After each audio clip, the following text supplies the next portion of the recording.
Hari pertama kami bermula dengan penuh keterujaan di lapangan terbang antarabangsa Kuala Lumpur.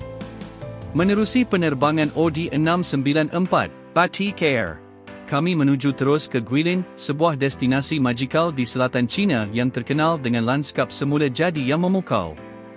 Penerbangan mengambil masa kira-kira 4 jam, dan semangat kami membuak-buak untuk memulakan FAM trip yang penuh warna ini.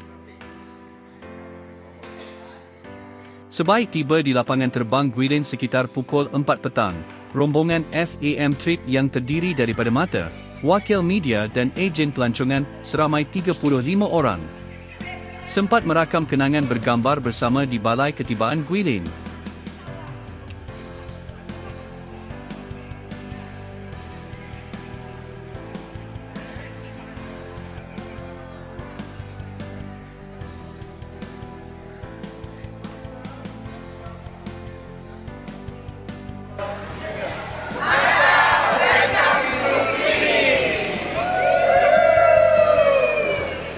Selesai bergambar, kami terus menaiki bas khas yang disediakan sepanjang perjalanan ini, menuju ke destinasi pertama kami. Daripada ejen yang daripada kita minta semua industri player support lah.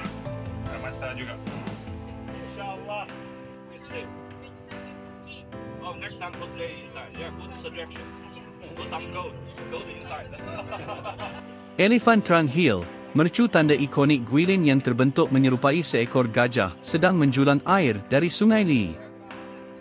Pemandangannya sangat menakjubkan, dengan deretan pengunjung tempatan dan pelancong asing turut sama menikmati keindahan alam dan ukiran semula jadi ini. Ketika matahari mula terbenam, kelihatan dari kejauhan Sun dan Moon Twin Towers yang berdiri megah. Menjadi simbol keharmonian Yin dan Yang, menara ini menambahkan keajaiban pada siluet langit Guilin. Kami kemudiannya dibawa menikmati makan malam di sebuah restoran halal tempatan, hidangan pertama kami di bumi Guilin yang penuh selera dan mesra Muslim.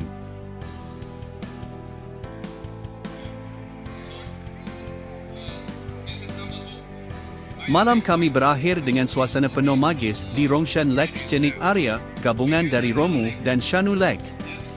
Dikelilingi pohon rendang dan jambatan indah, di sinilah terletaknya Sun Tower yang diperbuat daripada tembaga, dan Moon Tower daripada kaca. Kedua-duanya bersambung dengan terowong bawah air. Bila malam tiba, pencahayaan menara memantul di permukaan air, menjadikan pemandangan ini bak dalam kisah dongeng.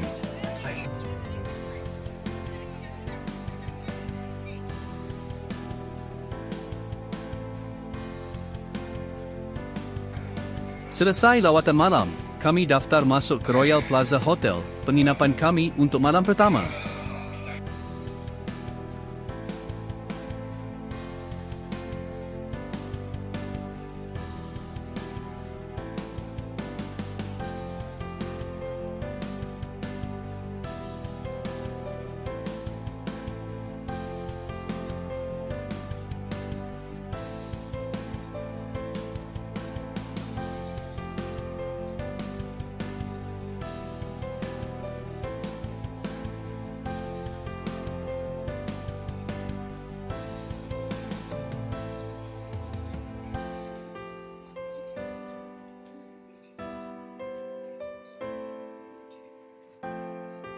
Sarapan pagi tersedia seawal jam 6 pagi di ground floor hotel ini.